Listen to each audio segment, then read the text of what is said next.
I've always been a computer enthusiast, and running my own small tech repair business from home meant frequent trips to the local computer part shop. That afternoon started like any other. I had just picked up some replacement RAM and a new power supply for a client's build. Little did I know I was about to encounter the most bizarre situation of my life. I was driving back to my condo following all traffic rules as usual. My dad was a driving instructor, so proper driving etiquette was practically encoded in my DNA. That's why I was confused when I noticed a car behind me, honking nonstop. In my rearview mirror, I could see a woman absolutely losing it, pounding on her steering wheel and screaming. I found myself wondering if I had somehow cut her off without noticing. I double-checked my mirrors, replaying the last few minutes in my head. Nothing came to mind. When I approached my condo's parking lot, I decided to pull over and sort this out. The moment I stopped, she screeched to a halt behind me. What happened next was surreal. She tried jumping out of her car while it was still moving, scrambled back in to put it in park, then charged at me like a bull seeing red. I rolled down my window about to ask what was wrong. Slap! She had just open palm slapped me across the face. Me, a 6'2" guy who spent more time lifting weights than socializing in college, just got slapped by someone half my size. The urge to retaliate was strong, but my mom's voice echoed in my head. Violence is never the answer, especially against women. I reached for my phone to call the police, but when I tried getting out of my car, she grabbed my door and tried slamming it on my legs repeatedly. I asked her what her problem was and what I had done. Her response was a string of expletives, claiming she was a cop and that I couldn't mess with her. Her words were mostly incomprehensible screaming, punctuated by random profanities. I managed to get out and walk to the back of her car to write down her license plate. She followed, pushing and slapping me the whole time. Suddenly, another car pulled up. The driver called out to check if I was okay and offered help. Before I could answer, Karen jumped into her car and reversed straight at me. I barely managed to dodge behind the witness's vehicle. A second witness pulled up after she peeled away. He asked if I was all right, explaining that he had seen everything and thought the woman was crazy. Both witnesses gave me their contact information, and I called the police. They arrived 4 hours later, which was fair since it wasn't an emergency anymore. The responding officer was thorough and professional. She asked if I wanted to check the garage since the car was registered to someone in my building. We found it in the garage, but when the officer went to the registered address, she returned with interesting information. She explained that the boyfriend claimed Karen wasn't home and shared something strange. Karen was getting married in 2 days. The officer noted that based on Karen's behavior, this looked like drug-induced aggression, something she'd seen before with crack or meth users. The case dragged on for almost a year. Then, days before the court date, the officer called to warn me. She explained that Karen was claiming to have a witness who saw me attack her. While the officer didn't believe it, she wanted me to be prepared. At the courthouse, while waiting to testify, a young woman approached me. She explained that she was there to be a witness for her friend, admitting she hadn't actually seen anything, but her friend needed someone to back up her story to avoid jail. When I revealed that I was the person her friend had attacked, 2 other people in the hallway who had witnessed the original incident spoke up. They warned the woman about the serious consequences of committing perjury. The witness refused to testify when called. The judge wasn't amused and delivered a harsh sentence. Karen was ordered to pay a $5,000 fine and complete 1,000 hours of community service. Additionally, she was required to enter both rehabilitation and anger management programs within 1 week of completing her community service, with jail time as the consequence for non-compliance. 3 years later, I sold my condo but kept a garage key. Every few months, I'd stop by and let the air out of her tires. Was it petty? Absolutely. But knowing she had to repeatedly deal with flat tires brought me a satisfaction that the legal system couldn't provide. She never figured out who was doing it. Sometimes, revenge is best served with a slow leak. I was never one of the golden children in my physical education and health teacher's class. Let's call her Miss Karen. She was this nightmare of a teacher I had from 8th grade through senior year. From day 1 of 8th grade, She'd pick her favorites, and if you weren't one of them, you were in for a rough time. My siblings and I, we definitely weren't on her good list. Her system was pretty simple. Favorites got A+ grades no matter what they did, while the rest of us had to do every single volunteer activity and extra credit assignment just to scrape by with anything above a C. But for her least favorites, which included me and my younger brother, she went out of her way to make our lives miserable. She'd lose our assignments, misplace our doctor's notes, and honestly seemed to enjoy watching us struggle. The real nightmare started during my sophomore year. I got a concussion during basketball practice, and I mean a serious one. I couldn't keep any food down and everything was spinning. I came to class with notes from literally everyone. My doctor, the school nurse, my basketball coach, my parents, and even my grandmother. You'd think that would be enough, right? Miss Karen looked at all those notes and decided they were fake. We were playing kickball that day, and she told me I'd fail if I didn't participate. Not even 10 minutes in, I could barely stand straight. Everything was blurry even with my glasses on, and sounds were like I was underwater. I told Miss Karen that I needed to sit down, but she just coldly responded that I could sit when the game was over. When I tried to explain that I couldn't continue, she just shouted for the next kicker, completely ignoring my condition. I ended up leaning against the wall by my base, barely conscious. My classmates were trying to help, with one of them yelling at Miss Karen that I needed to go to the nurse. Another classmate even called her blind, pointing out that I was about to pass out. One of my classmates helped me to the locker room, where I promptly threw up in my gym locker. I somehow made it to the office and called my grandmother.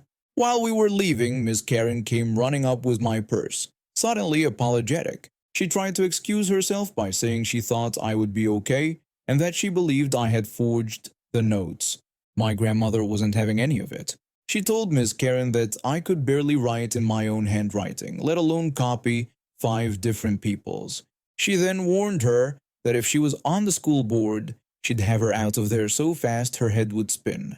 A year later, I sprained my ankle getting down from the bleachers. Instead of letting me see the nurse, she made me run 3 separate mile-long runs. By the 3rd run, I was falling constantly. That ankle still gives me trouble today when I'm on my feet too long or when it's cold. The next week, she randomly decided we were doing weight training. Without any warning, she dropped a heavy dumbbell in my hand. My wrist couldn't take the sudden weight, and I dropped it. She scolded me for dropping it and demanded that I do it right this time. But the final straw wasn't even about me. It was about my younger brother. He was in 8th grade health class sitting next to this rich kid who'd been bullying him for years. While Miss Karen was teaching, this bully took a freshly sharpened pencil and stabbed my brother in the arm. My brother told Miss Karen about being stabbed, but she just threatened to send him to the principal's office for lying. When he asked to go to the nurse, she told him to wait until after class. He tried telling her he was bleeding all over the desk, but she said that no one was leaving her classroom until she said so. When my brother mentioned wanting to call our grandmother, she blocked the door and forbade anyone from making calls in her classroom. My brother's twin, who was built like a linebacker, stormed over and slammed their fist on the bully's desk, shutting him up real quick. As soon as the bell rang, my brothers ran to the office and called our grandmother and father. That was the end of Miss Karen's career. My family took it to the school board, gathering other students she'd terrorized over the years. The rich bully got off with a 2-week suspension because his family had money, but Miss Karen, she got fired and was banned from coming within 60 feet of either of my brothers. My father even gave them permission to defend themselves if she ever tried anything again. Last I heard, she's working as a substitute teacher in another district, probably making some other kids' lives miserable. But at least she can't hurt anyone at our school anymore. After my divorce last year, I needed a fresh start, so I left the city and moved to this quiet suburban area about an hour away. The housing market was brutal, either ridiculously expensive or complete dumps.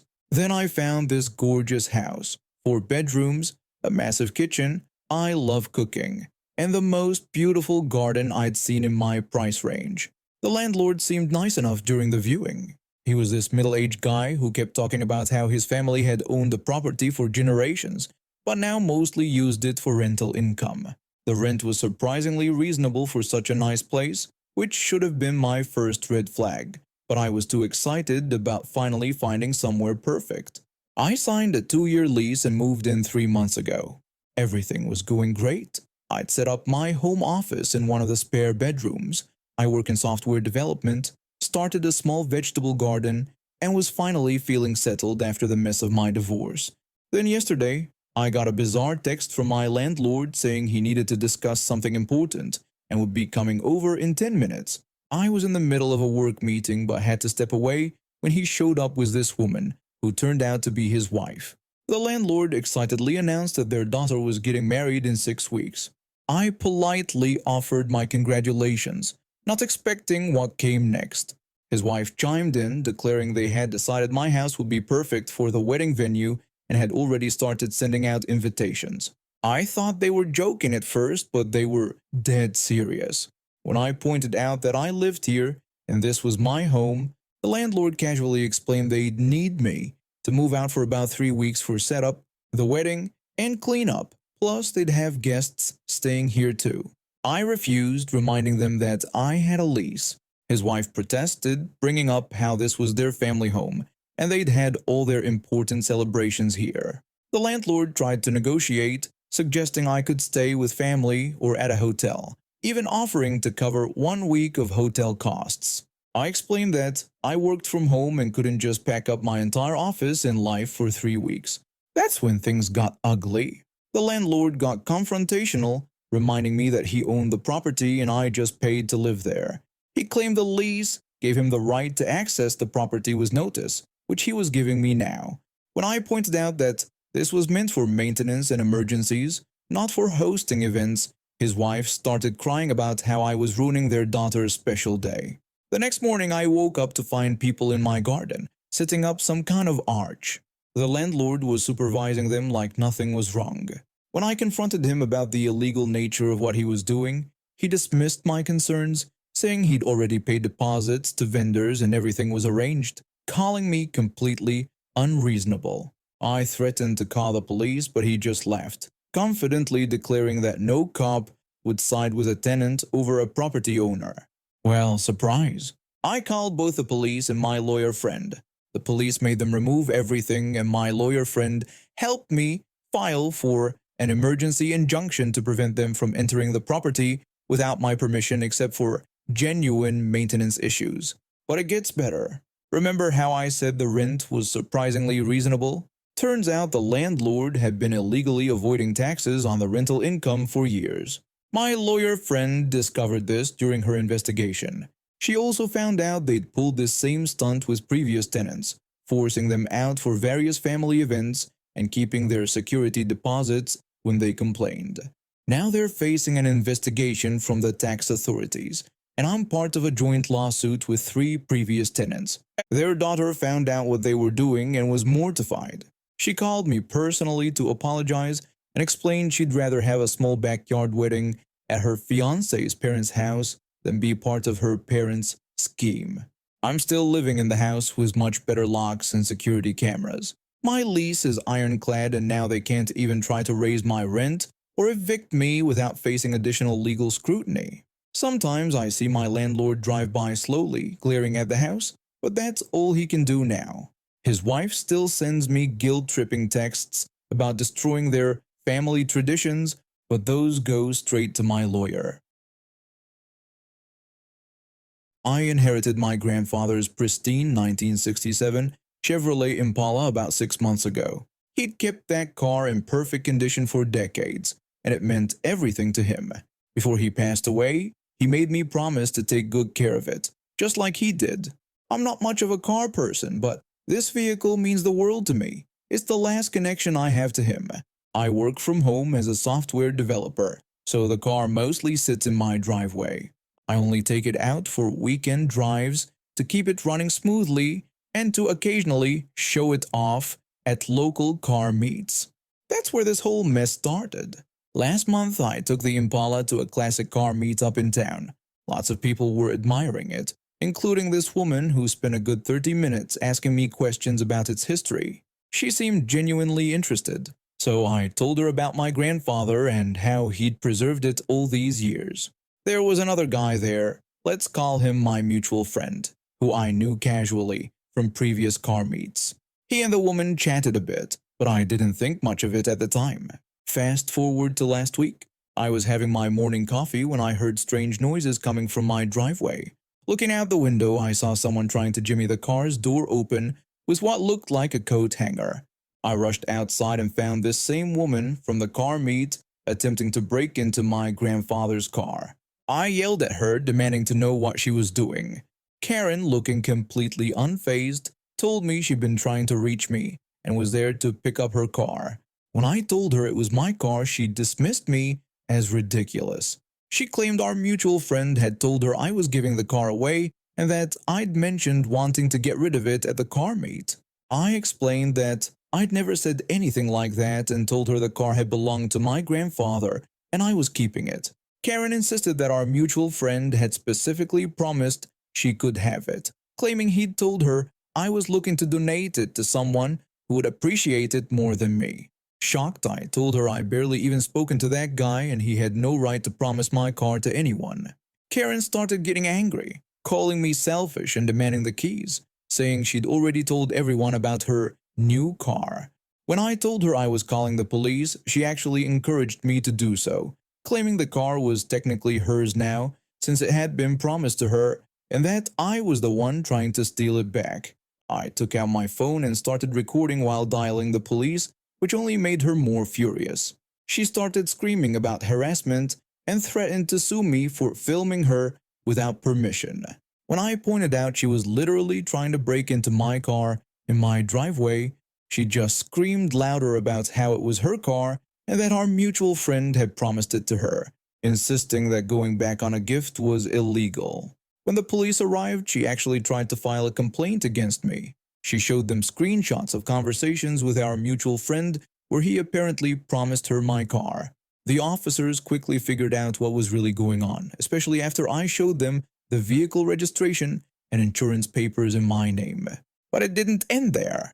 Over the next few days, she started posting all over local Facebook groups about how I stole her car and harassed her. She even went as far as to show up at another car meet to tell everyone there that I was a scammer who preys on innocent car enthusiasts. I ended up having to file for a restraining order after she kept showing up at my house demanding the car. The final straw was when she tried to convince a local mechanic to make her a copy of my car key, claiming she was my wife and had locked herself out. The court hearing for the restraining order was quite something. She brought our mutual friend as a witness, but that backfired spectacularly. Under oath, he admitted he'd never actually talked to me about giving away the car. Apparently, he'd been trying to impress her by playing connected car guy and thought he could somehow convince me to part with the Impala later. The judge granted the restraining order immediately. It turned out she'd attempted similar scams before with other classic car owners in neighboring towns. The police were quite interested in that pattern of behavior, and last I heard, she's facing charges for attempted theft and filing false police reports. These days, I've installed security cameras around my property and added some extra security features to the garage. The Impala is safe and sound, and I still take it to car meets, just at different venues now. Sometimes people there recognize me from the Facebook drama and share their own Karen stories. It's become something of a running joke in the local car community, though I'm just glad it's over. And that mutual friend, he's been banned from most car meets in the area. Turns out trying to give away other people's classic cars isn't great for your reputation in the car enthusiast community.